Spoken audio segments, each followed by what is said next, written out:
Halo teman-teman, di sini saya mau sharing lagi tentang perjalanan hidup saya dari awal depresi itu apa saja yang saya rasakan dan saya alami. Awal saya merasa diri saya itu tidak baik-baik saja ya, bisa dibilang kayak gitu.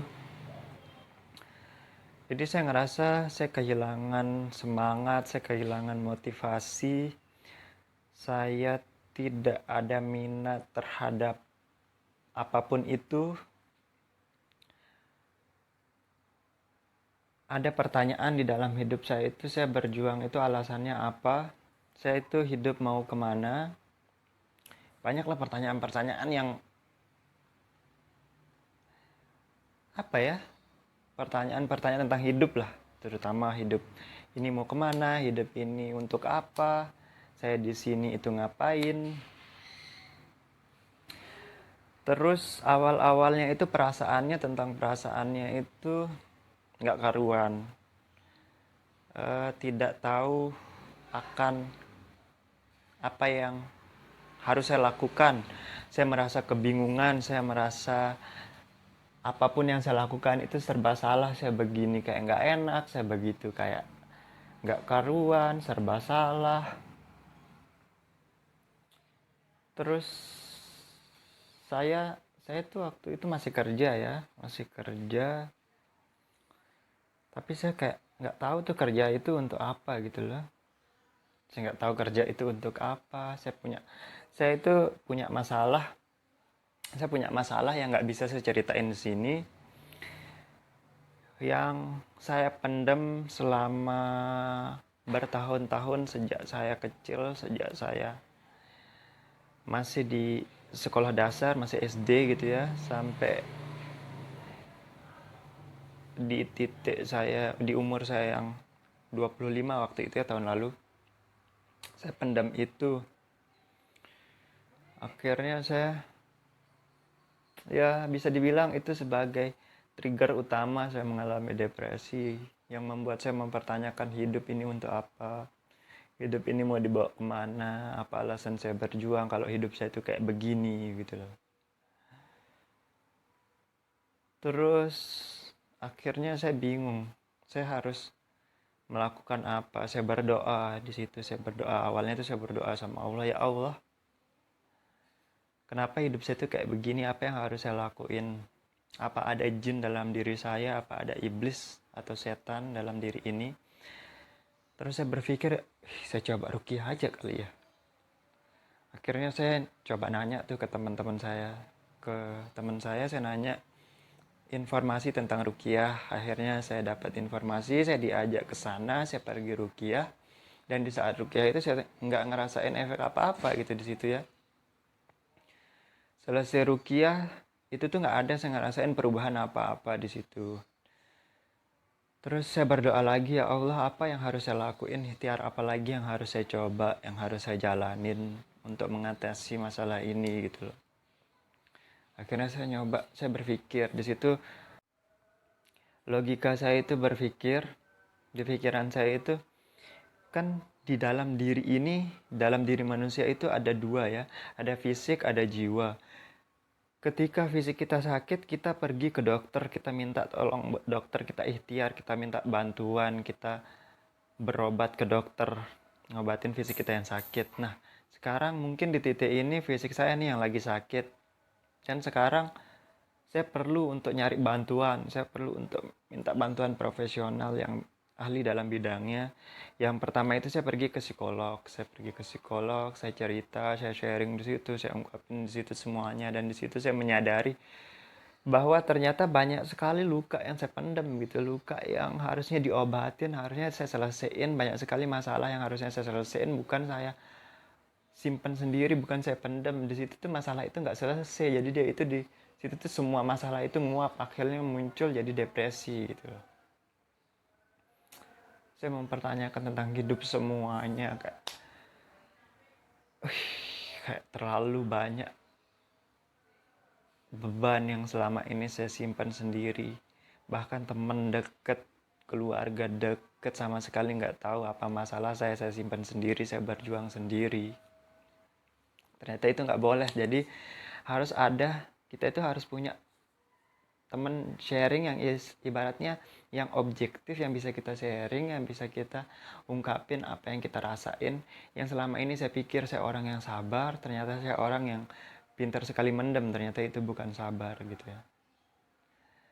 Terus akhirnya setelah konseling dengan psikolog, tapi masih kayak ngerasa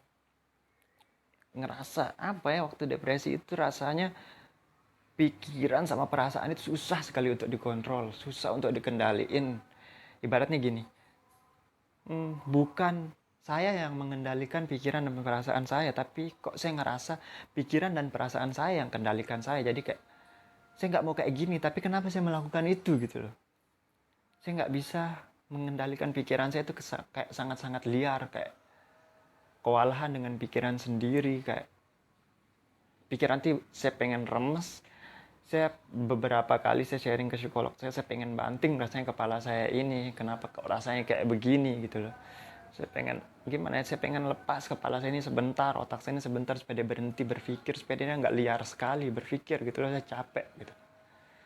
Akhirnya setelah dari psikolog saya beberapa kali konseling, saya cerita gini-gini, akhirnya saya disaranin untuk pergi ke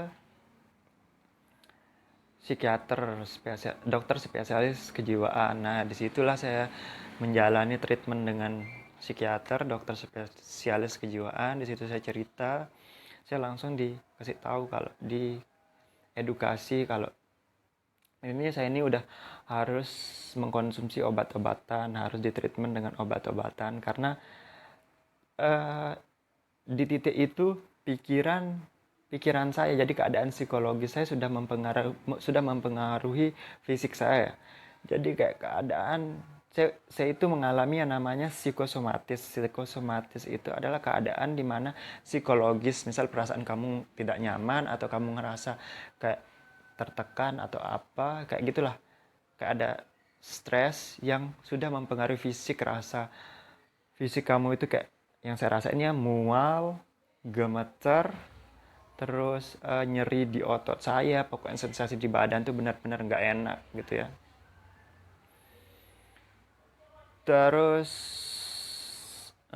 setelah itu, setelah saya konsumsi obat-obatan itu ya mulai berkurang, kayak saya bisa mengendalikan, mengambil alih lagi pikiran saya, perasaan saya bisa kendaliin, saya harus ngapain, saya harus bagaimana. Jadi kayak bisa saya mencapai apa ya, mencapai keadaan di mana saya bisa mengendalikan itu semua dengan cara perlahan, tentunya ya nggak langsung gitu.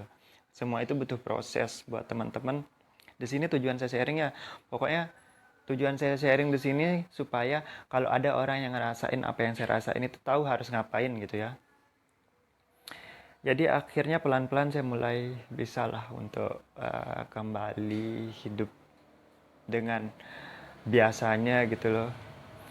Yang awalnya saya depresi itu, saya benar-benar mengisolasi diri, saya benar-benar kayak mengunci diri, mengurung diri, tapi pelan-pelan sekarang mulai keluar, mulai bersosialisasi lagi, bisa lagi untuk hmm, apa ya, berkumpul sama teman-teman, sama keluarga gitu. Jadi ya lebih baiklah sekarang. Jadi kalau ada di sini saya mau ngasih tahu ke teman-teman kalau ada yang ngerasain down banget hidupnya, ngerasa bingung ya, mungkin video ini bisa ngebantu kalian. Atau kalian butuh temen cerita, pengen sharing, saya senang sekali untuk dengar cerita-cerita kalian, apa yang kalian rasain. Saya senang dengar orang cerita gitu ya. Kalau ada yang mau cerita atau sharing, bisa lewat DM Instagram saya atau ngechat saya. Mungkin kita bisa ketemu langsung, kenalan, kita bagi cerita kita, bagaimana kita bertukar pengalaman gitu. Saya suka sekali untuk belajar sesuatu dari orang lain gitu loh. Video saya cukup sampai di sini dulu. Semoga bisa bantu kalian untuk ngerasa kalian nggak sendirian gitu loh. Kalian pasti bisa, kita pasti bisa untuk lewatin semuanya gitu loh. Kita tetap bisa untuk tumbuh, untuk sama-sama belajar. Oke, sampai di sini videonya. Kalau mungkin ada yang mau ngasih masukan, ngasih saran tentang video ini, tentang bagaimana saya berbicara, menyampaikan supaya lebih kena, supaya lebih dapat apa ya, supaya lebih pesan-pesannya lebih dekat lagi ke kalian, bisa kalian komen. Dan kalau bermanfaat, mungkin buat orang lain bisa kalian share. Semoga bermanfaat. Oke, sampai jumpa teman-teman. See you. Bye.